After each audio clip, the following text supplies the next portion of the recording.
वालेकुम नाज़रीन, मैं ज़ैनुल हूँ। आज एक नए व्लॉग के साथ हम आपके साथ शेयर करेंगे कि जो आसिफ ज़रदारी साहब बार बार फरमा रहे थे कि इस एस्टेब्लिशमेंट के हाथ हमने मजबूत करने हैं, उसकी वजह क्या है कि इन्होंने क्यों ये हाथ मजबूत करने हैं। क्योंकि ये जो लोग हैं ये कभी इलेक्शन जीत सकते ही नहीं है।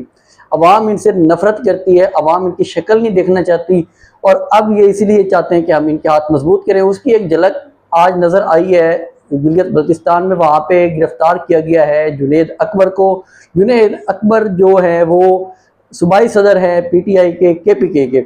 अब उनको गिरफ्तार क्यों किया गया है, उसकी वजह यही है क्योंकि वहाँ पे गिलगित बल्तिस्तान में इन्होंने सारा कुछ करके देख लिया है। नवाज शरीफ साहब कुछ दिनों पहले फरमा रहे थे कि हम वहाँ पे जाएंगे, इलेक्शन लड़ेंगे, अपने जो हमने काम किया हम वर्क के ऊपर इलेक्शन लड़ेंगे। उनका वर्क के ऊपर ये वाला इलेक्शन है कि जो वहाँ पे पीटीआई का कंपेन करने के लिए गया है सूबाई सदर केपी से, उसको गिरफ्तार कर लिया गया है। अब उसको गिरफ्तार करने के बाद जो एक रिएक्शन आ रहा है पीटीआई की क़यादत से, वो बहुत सख्त रिएक्शन है। वो इस गिरफ्तारी से डरे नहीं हैं क्योंकि इमरान खान साहब ने अपने लोगों की ट्रेनिंग इस तरह की हुई है कि वो लोग गिरफ्तारियों से डरने वाले हैं ही नहीं।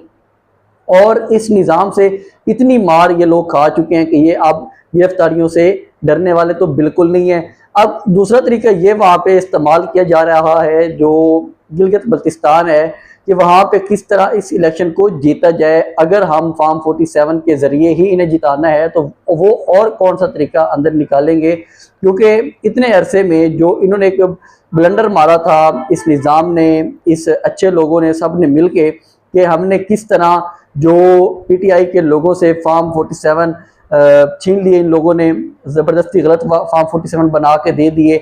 अब इन्होंने वहाँ पे वो तजर्बे करने हैं जीबी में भी और कश्मीर में भी, जो कल को आके इन्होंने दोबारा पंजाब में, केपी में, बलूचिस्तान में, सिंध में, हर जगहों पे इन्होंने दोबारा एक नया तजर्बा करना है ताकि फार्म 47 भी असली लगे। वो फार्म 45 में कुछ तब्दीलियाँ करेंगे, वहाँ पे धांधली किस तरह करनी है वो सारा कुछ अब वो नया करने के लिए वहाँ पे नए अरबे आजमाएंगे इलेक्शन कमीशन। और वहाँ पे जो सिस्टम है, और एक साहब जिन्हें मुबैना तौर पे लाहौर से ट्रांसफ़र किया गया है वहाँ पे इन इलेक्शंस के लिए, उनकी भी खिदमात वहाँ पे काफ़ी ज़्यादा थी पंजाब में, और अब यहाँ पे भी जीबी में भी उनकी खिदमात लेने की कोशिश की जा रही है कि वो किस तरह इनको इलेक्शन जितवा के दे सकते हैं। असल वजह यही है कि ये बार बार कहते हैं हम एस्टेब्लिशमेंट के हाथ मजबूत करेंगे, एस्टेब्लिशमेंट के साथ मिलके चलेंगे। भाई आप लोग एस्टेब्लिशमेंट के साथ मिलके चलना है तो मुल्क की दिफाई सूरत हाल के हवाले से चले कि आपने किस तरह इस मुल्क को दिफा के तौर पे मजबूत करना है। ये नहीं कि आप लोग कहें कि हमने इन्हें पार्लियामेंट में मजबूत करना है। पार्लियामेंट सियासी जगह है, वहाँ पे मजबूत करना कोई अक्लमंदी नहीं है। और इन्हीं लोगों के लिए आगे जाके मसाइल पैदा होंगे जो आज इनको मजबूत करने के लिए तुले बैठे हैं कि हम इनको मजबूत करेंगे तो फिर हमारा इक़्तिदार मजबूत होगा। ये अपनी सीनियर पेश करें कि देखें जी हम तो जो शहबाज शरीफ साहब है उनसे ज़्यादा अच्छी खिदमत आप लोगों की कर सकते हैं। ये एक इनकी अलग ही रीत चल पड़ी है। वो कहते हैं कि मैं ज़्यादा खिदमत कर सकता हूँ, वो कहता है मैं ज़्यादा खिदमत कर सकता हूँ, लेकिन अवाम की खिदमत का इन्होंने कोई बेड़ा नहीं उठाया हुआ। जुनैद अकबर को जब गिरफ्तार किया गया उसके बाद शायद खतक उन्होंने सख्त रद्द-ए-अमल दिया है। वो कह रहे हैं कि कल मैं खुद वहाँ पे जाऊँगा, हमारे इन लोगों को छोड़ दिया जाए। जुनैद अकबर भी थे, उनकी पूरी टीम थी, डॉक्टर अमजद अली वहाँ पे थे, उसके अलावा उनके एमपीए थे नईम नाम के, वो भी वहाँ पे मौजूद थे। तो शायद खरक ने कहा कि अगर इनको नहीं छोड़ा जाता तो हम लोग वहाँ पे खुद आएंगे और इलेक्शन कैंपेन करेंगे। सुहेल अफरीदी का भी सख्त तरीन रिएक्शन आया है। वो कह रहे हैं कि जो वज़ीर आला जीबी है वो उनकी कॉल भी अटेंड नहीं कर रहा और हमारे लोगों को ना छोड़ा गया। तो सुहेल अफरीदी साहब कह रहे हैं कि मैं खुद वहाँ पे इलेक्शन कैंपेन के लिए जाऊँगा। अब सवाल यहाँ पे ये पैदा होता है कि इस तरह की जो आप एक स्पेस देते हैं, या काफ़ी जो एक टाउट है इनके, वो बातें कर रहे थे कि पीटीआई को स्पेस दे दी गई है जीबी इलेक्शन में और इससे आगे एक इनके लिए अच्छा जो इनकी बातचीत चल रही है, मुज़ाकरात हो रहे हैं, वो अच्छी साइड पे जा सकते हैं।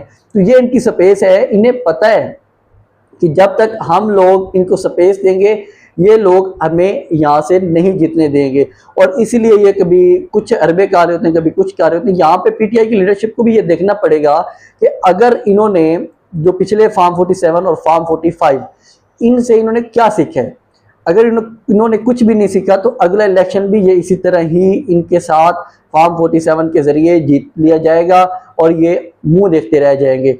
अब इन्हें चाहिए कि यहाँ पे इन्होंने क्या नई प्लानिंग की है कि इस जो तरीका वारदात है इनका, इसको कैसे काउंटर किया जाए, इसको कैसे ख़त्म किया जाए, ये भी देखने को मिलेगा। लेकिन अभी तक कुछ भी इस किस्म के असरात नज़र नहीं आ रहे कि ये कुछ नया प्लानिंग कर चुके हों। लेकिन सियासत में प्लानिंग छुपा के रखी जाती है, वो आगे जाके नज़र आती है। अब देखना होगा कि इनको कब छोड़ते हैं। और वो तो ये फरमा रहे थे, जो जुनेद अकबर साहब है वो ये कह रहे थे कि इन्होंने हमें कहा है कि आप लोगों के पास NOC नहीं है तो आप लोग GB में दाखिल नहीं हो सकते, गिलगित बल्तिस्तान में आप लोग नहीं जा सकते। तो इस तरह के हालात हैं कि गिलगित बल्तिस्तान पाकिस्तान का एक हिस्सा है। अब वहाँ पे NOC की ज़रूरत है कि NOC होगा तो आप लोग वहाँ पे जाएंगे। कि किस किस्म के ये ब्लंडर्स मारते हैं बैठ के कि आप NOC लेके आए और फिर यहाँ पे आके आप लोग चलें। हमारे जो अपने ज़िले हैं, जो अपने सूबे हैं, उनमें NOC की ज़रूरत पड़ गई है कि आप लोग वहाँ पे NOC, और इलेक्शन कैंपेन का वो ज़िला है, वो सूबा है जहाँ से उन्हें गिरफ्तार किया गया है। तो ये जो असल वजूहात है इनकी कि ये बार बार इनके पीछे भागते हैं कि हमें बचाएं, हम आपके कदमों में पड़े रहेंगे, हम आपकी खिदमत करेंगे, तो उसकी वजह यही है कि इन लोगों के पास मैंडेट है नहीं, अवाम इनको मैंडेट देती नहीं है, और ये अवाम का मैंडेट छीनने के अलावा इनके पास और कुछ चारा है ही नहीं कि हम यहाँ पे अपना इक़्तिदार लंबा कर सकें। अब सदर ज़रदारी साहब ने इजलास बुला लिया है कौमी असम्बली का। 5 जून को उन्होंने 5 बजे इजलास बुलवाया है कौमी असम्बली का, और वहाँ पे क्या होना है, बजट पेश होना है। अब जो 28वीं तरमीम का और ये वाला मामला चल रहा था कि ज़रदारी साहब यही चाहते थे कि अगर बजट आप लोगों ने लेके आना है तो बजट जो 28वीं तरमीम लेके आनी है तो वो बजट के बाद लेके आए। लेकिन जो अच्छे लोग हैं जिन्होंने लेके आनी होती तरमीम, वो कहते थे कि नहीं, बजट से पहले आए। अब अगर तो बजट का एजेंडा आ जाता है कौमी असम्बली में तो सारा एजेंडा मनसूख हो जाते हैं, कोई भी एजेंडा टेबल पे नहीं होता, सिर्फ और सिर्फ बजट के ऊपर बहस की जाती है और बजट में ही आगे मामलात देखे जाते हैं। वहाँ पे देखा जाता है कि कौन कहाँ पे किसको राज़ी किस तरह करना है। जो छोटी जमातें होती हैं वो इसी तरह आके बैठ जाती हैं अपने रेट बढ़ाने के लिए कि हमें यहाँ पे आप लोग राज़ी करें। तो ये अब देखना पड़ेगा कि बजट में किस तरह के इनकी डिमांडें सामने आती हैं और बिलावल भुट्टो को, ज़रदारी को किस तरह खुश किया जाता है। सेनेट का भी इजलास बुला लिया गया है, सेनेट का इजलास बुलाया गया है 5 जून को 6 बजे, दोनों इजलास बुला लिए गए हैं 5 जून को। अब 5 जून से आगे जो होना है अवाम के साथ, जो भी ये खिलवाड़ कर रहे हैं वो सब कुछ सामने आ जाएगा, क्योंकि जो अभी ऑयल की प्राइसेस हैं वो कोविड से भी ज़्यादा नीचे आ चुकी हैं। जिन दिनों कोविड में बिल्कुल ऑयल यूज़ ही नहीं हो रहा था और प्राइसेस बिल्कुल नीचे थी, अभी उस कंडीशन में आ चुकी हैं। लेकिन पाकिस्तान में बिल्कुल भी प्राइसेस अभी तक कम नहीं हुई। अभी जो इतलात आ रही हैं वो यही हैं कि 30 से 35 रुपए डीजल कम होना है या पेट्रोल कम होना है। लेकिन जो इंटरनेशनल मार्केट के हिसाब से देखा जाए तो पाकिस्तान में 100 रुपया लीटर होना चाहिए था डीजल पेट्रोल, लेकिन यहाँ पे कीमतें आसमान से बातें कर रही हैं, गरीब पिस के रह गया है। लेकिन इनको कोई परवाह नहीं है, ये सिर्फ अपने इन्होंने मैनेट किस तरह छीनना है उसकी प्लानिंग रोज़ बरोज़ कर रहे होते हैं बैठ के। राना सनाउल्लाह भी यही फरमा रहे थे कि देखें हमारे पास जो GB में जो या कश्मीर में जो 12 नशिस्तें बाहर से लोग जीत के आते हैं, उन नशिस्तों के अलावा हम लोग यहाँ पे हुकूमत नहीं बना सकेंगे। वो नशिस्तें हमें मिल गई तो हम हुकूमत बना लेंगे। तो भाई यहाँ पे आप लोग पिछले 4 सालों से बैठे हुए हैं, आप लोगों ने क्या कर लिया है? जब अवाम आपसे इतनी नफरत करती है कि आप लोगों ने अभी भी सीटें छीन के, मैंडेट छीन के आप लोगों ने इक़्तिदार में आना है, तो बंदे को शर्म कर लेनी चाहिए, बंदे को पीछे ही हट जाना चाहिए कि यार हम लोग कितनी और बेशर्मी करें। लेकिन ये इनकी मुद्दत कोई नहीं होती, जिस तरह सियासतदान की बस मरने के बाद ही वो ख़त्म होता है कि सियासतदान इस तरह लग रहा है कि ये बेशर्मी की मुद्दत भी नहीं है इन लोगों के अंदर।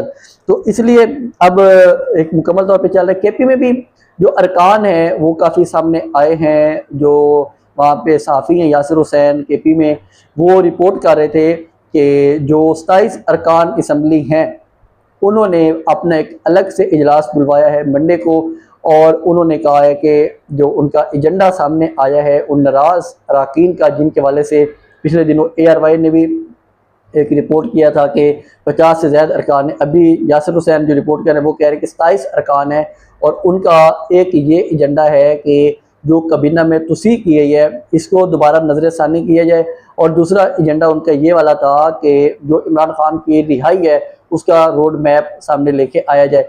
रिहाई वाला तो रोड मैप का ये सिर्फ उनका एक ड्रामा ही है, वो भी यही चाहेंगे कि हमें मुशीर बना दें, कोई कुछ कहेगा, कोई अपने कुछ डिमांड लेके आएगा, लेकिन देखना पड़ेगा कि वहाँ पे उनकी क्या डिमांडें सामने निकल के आती हैं, क्योंकि नाराज अरकान बजट के दिनों में आते हैं क्योंकि तब वोट्स की जरूरत होती है हुकूमत को, लेकिन वो अरकान कभी भी ये नहीं करेंगे कि वो इमरान खान के नज़रिए के खिलाफ जाके वोट दे, क्योंकि वहाँ पे सिर्फ वोट इमरान खान का है। करप्शन की बातें हर बंदा, जो भी टॉप सहाफ़ी हैं इनके इस हुकूमत में बैठे हुए हैं या पेड सहाफ़ी हैं, वो यही बातें कर रहे हैं कि वहाँ पे करप्शन बहुत ज़्यादा हो रही है। तो सुहेल अफरीदी ने क्या, जिसके पास भी करप्शन के सबूत हैं वो आए, आके हमें सबूत दे, हम उसके खिलाफ कार्रवाई करेंगे जिसने करप्शन की होगी। लेकिन सबूत कोई नहीं दे रहा, ट्वीट सब लोग कर रहे होते हैं। अब ट्वीट्स के वजह से जब उन्होंने कहा कि हम इनके खिलाफ कार्रवाई करेंगे तो वो कहते हैं कि हमारे साथ ये ज्यादती हो रही है। तो किसी के ऊपर भी इल्ज़ाम नहीं लगाना चाहिए कि वो करप्ट है या नहीं है, जब एक उनके रिकॉर्ड सामने, अभी ये जो लोग इक़्तिदार में बैठे इनको तो रिकॉर्ड सामने थे सारे, इस वजह से पूरी आवाम इनको कहती है कि ये चोर हैं, करप्ट हैं, इस तरह की सारी बातें करते हैं। आखिर पे मैं जाते जाते आपको ये अपडेट दूं कि जो रूस ने एक अफगानिस्तान के साथ एक नया मुआहदा किया है, ये बड़ा एक अजीब किस्म का मुआहदा है, क्योंकि पहले यही सोवियत यूनियन आया था अफगानिस्तान पे, इसने आके जंग की, लड़ाई लड़ी, फिर इसके ज़िया के दौर में फिर इनको तालिबान बना के दिए गए अफगानिस्तान को कि आप सोवियत यूनियन के खिलाफ लड़ें, और इसको सपोर्ट किया गया अमेरिका की जानिब से। फिर बाद में 9/11 होता है अमेरिका में, उसमें अलकायदा का नाम आता है कि अलकायदा ने वहाँ पे हमले किए हैं और अलकायदा के वहाँ पे इन्वॉल्वमेंट को सामने लेके आया गया। लेकिन उसमें क्या होता है, उसका ये इम्पेक्ट पड़ता है कि जो अमेरिका है वो आके जंग शुरू कर देता है अफगानिस्तान में। अब अफगानिस्तान में जंग चलती रहती है, लेकिन अब जब जंग ख़त्म हो जाती है तो वहाँ पे जो अलकायदा के रहनुमा थे उनको सपोर्ट किया था वहाँ पे तालिबान ने, जिसमें मुल्ला उमर का नाम आता है, मुल्ला यकूब उनके बेटे का नाम आता है। तो अब जो अफगानिस्तान है उसने जो मुआहदे किए हैं जाके रूस के साथ, और रूस और अफगानिस्तान का जो मुआहदा हुआ है वो एक बड़े अजीब तरीके से नज़र आ रहा है या देखा जा रहा है उसको, ये जो सफारती साइड पे, कि उन लोगों के साथ अब जो रशिया है वो अपनी तल्लुकात बेहतर कर रहा है जिनके साथ कल तक वो जंग कर रहा था। तो दुनिया एक अलग डायरेक्शन में जा रही है, वो अपने दुश्मन कम कर रही है, दोस्त ज़्यादा कर रही है, और दोस्त इस तरह के हैं कि वो दिफाई तौर पे आगे आके सामने आए, क्योंकि जो यही अफगानिस्तान है ये इंडिया के साथ भी जाके अपने जो तामुन है या अपना दिफाई तौर पे मुआहदे वो कर रहा है।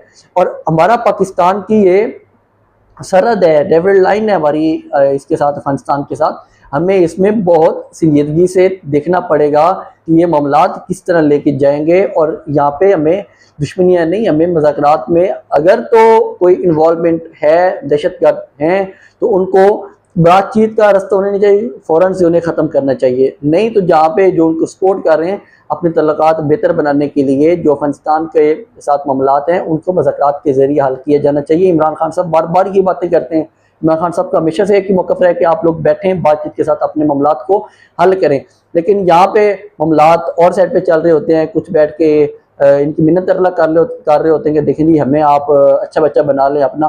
तो ये पाकिस्तान की एक बदकिस्मती है कि यहाँ पे इस तरह के मामलात चल रहे होते हैं। तो इसके साथ ही मुझे इजाज़त दें, मज़ीद अपडेट्स भी हम आप लोगों के साथ शेयर करते रहेंगे। चैनल को सब्सक्राइब ज़रूर किया करें। अल्लाह हाफ़िज़।